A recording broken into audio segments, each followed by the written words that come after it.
Yes. Ang tanong, ito rin, curious tayong lahat na malaman to. Julia, how excited are you to work with the megastar, Miss Sharon Cuneta? Sobrang happy, syempre po. And sobrang bitin kasi yung experience namin sa Provinciano. Kapag ka-eksena nyo ang isang megastar, sobrang lalamunin ka ng emosyon. On and off cam, because sobrang generous na as a person and as an actress.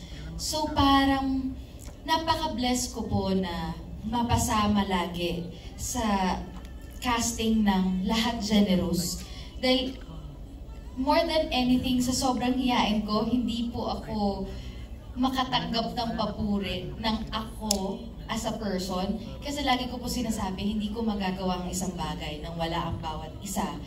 From directors, actors, the writers, and everybody hanggang sa off-cam, mga boys, kasi sila yung minsan, pag nabibigatan na ako sa mga eksena, sila yung kabiruan ko para lang huminga ng konti. So parang ang lagi ko lang po sinasabi ko, ano man yung nakikita ng tao sa akin, hindi ako yun lang.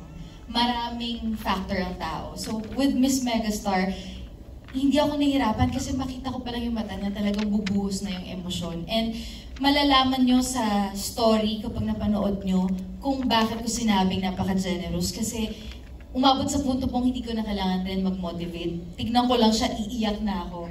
Kasi ganun siya ka-generous as a person. So napaka-swerte ko lang po talaga. All good words from Miss Julia Montes about Miss Sharon Cuneta. Excited na kami mapanood yung eksena niyo together. Nabitin kami dito sa pilot episode, pero aabangan po natin yan. Again, sa Prime Video po, Saving Grace. Thank you po sa inyong question, Mr. Alan Santon. And now, let's proceed to Jeffrey Olila Garcia's question from Jeff Oligar TV. This is for Christian. Okay. Ako rin po yung magbabasa ng question. Oh, sorry. Alam ko, naghahanap ka dyan. Ako rin magbabasa. So, Christian, napaka-flexible mo. Kasi every role na ginagampanan mo, memorable at minamahal namin. Sa pagkakataong ito, paano mo pinaghandaan ang role na ito bilang si Chito na isang bad guy? Una po siguro, hinanap ko yung tao, yung puso kay Chito. Kasi hindi, ako po kasi naniniwala ko, hindi, ang isang tao, hindi siya pinanganak na may sungay na. Hinubog siya ng mga tao sa paligid niya, hinubog siya ng mga pagkakataon sa paligid niya. Ayun yung, though, wala sa script, no? Pero si Danix and ang mga directors ko generous enough to give time para ipaintindi sa akin kung saan nagmula si Chito.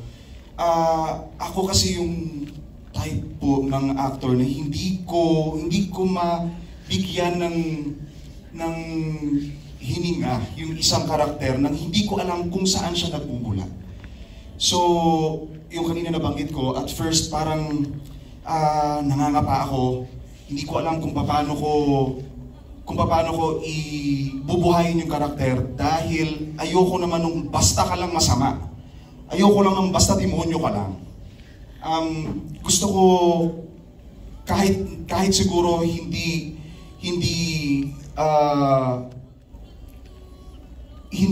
klaro kung ano yung pinagmula ni Chito, gusto kong makita yon sa mga mata ko siguro. Sa bawat eksenang ibinibigay ko. Yeah. And just like any other characters na ginagawa ko, prayers talaga na makabalik ako sa sarili ko. Oo, kasi when I portray a character,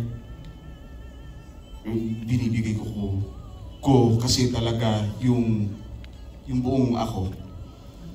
Which is minsan nakakatakot, pero wala, mahal ko itong ginagawa ko eh. Ganun katindi yung preparation, nasamahan na ng prayers. Oo, lagi naman. Oo. Prayers talaga. Before and after kung gumawa ng isang eksena, laging prayers. Lalo na sa characters, yung sabi nga ni Jenica kanina, emotionally draining talaga and mentally, no? O, iba yung effect. Thank you so much, Christian. And now, for Sir Eric Fructuoso, the Gopings. Nakasama natin ngayon, yes. Hello po, pinapanood ko po kayo. Ay, nakakakilig. Okay. So, Sir Eric, this question is for you. Ano ba ang dapat abangan sa character mo? Ano ba yung magiging papel mo sa buhay ni Grace? Ako, parang sagot ni Santo, maraming spoiler alert. Pero yung character mo ni Oscar Jimenez, yung ganyan pa ko, siya yung police na mag-investigate sa lahat ito. So hanggang doon lang muna pwede ko sabihin. Tsaka, kwapo si Oscar dito. So, Paano yung pinaghandaan yun, Sir Eric? Bale, wala ng preparations. hindi, syempre, naligo muna. Binay ko pa, diba? So, maganda yung... at first kasi, nung sinabi sa akin na police yung role, okay, police. Tapos, nung nakausap ko na si Direk FM, nung nagbasa na ako ng script sa 30 plus years kung nagtatrabaho, nagbasa na talaga ako. Hindi, syempre, di ba? Trabaho lang, pero this time, kin-explain sa akin nila direct na yung karakter mo, ikaw yung pinaka, lahat ng sagot na hihintay ng audience manggagaling sa'yo. So doon ako na parang talaga, nung binasok ko na, oo nga. Oo nga, kailangan ko na ayusin. So, ayun. Pero this time, dahil alam ko magaling naman ako artista, pero iiwala kami doon. Then this time, nag-surrender ako. Direct, guide niyo ako. Direct kung ano yung dapat kong gawin. Hindi ako magmamarunong, tuturuan niyo ako. Kahit sa cast, lalo na kay Christian, para nag-i-excel na kami, nag-uusap muna kami. Pinag-uusapan namin, paano mo gusto? Paano natin gagawin to? Anong energy mo hanggang saan tayo? Para mag-in sync. Kasi minsan sa mga iba, it's usually magaling yung isa, hindi naman masyado, hindi pumapantay yung eksena. So kami, kung mataas tayo, kung mababa tayo. Ganun kami mag-usap, tsaka nag-aalalayan talaga kami. So I'm very proud of this show na to. Looking forward talaga na mapanood. Ayun lang po, maraming salamat. Thank you sa lahat. Ay, additional info dun kay Eric. Outnumbered kasi dahil puro mothers eh. Yung nasa kwento. He carries the story of the fathers.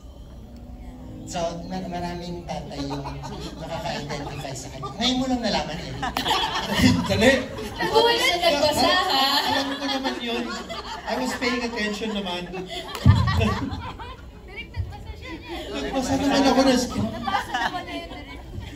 Ang cute. Pero yun nga, no, hindi lang bale yung creatives or team behind it yung nag-extra mile. Kahit ang actors natin, kita natin ngayon, di ba? May mga iba silang ginagawa sa mga usual nilang ginagawa sa ibang projects. Dito may extra mile, may pag-uusap sa anong atake natin dito, di ba? Ang ganda maganda. May prayers din, oo, di ba? Ang ganda malaman itong mga behind the scenes na kwento. Thank you po for being generous with your answers. Okay, ito naman for Elise! Hi, Elise! Hello. Hello. Hello to everybody sa ating press friends. Alam ko medyo mahaba ang afternoon and gabi natin, but thank you all for being here. Ito na ang iyong question. Parang beauty queen na.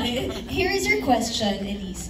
Marami ka na rin karakter na nagawa. Pero, ano ang pinagkaiba ng role mo sa Saving Grace sa ibang nagawa mo na? I think every role na natatanggap ko recently, mas nakaka-connect ako sa kanila. Mas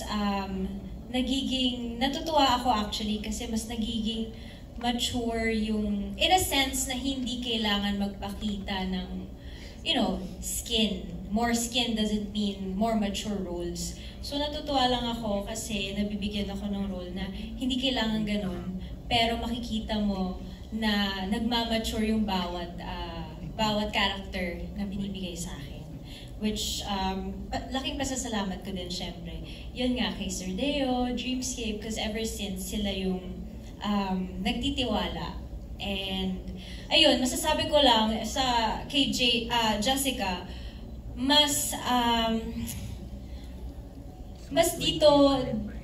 dito ko nakakonect sa isang character. Dito ko naramdaman yung all kinds of emotions. And actually sa personal kong, sa sarili ko, mas meron akong na-discover sa sarili ko dahil ginawa ko tong character na to.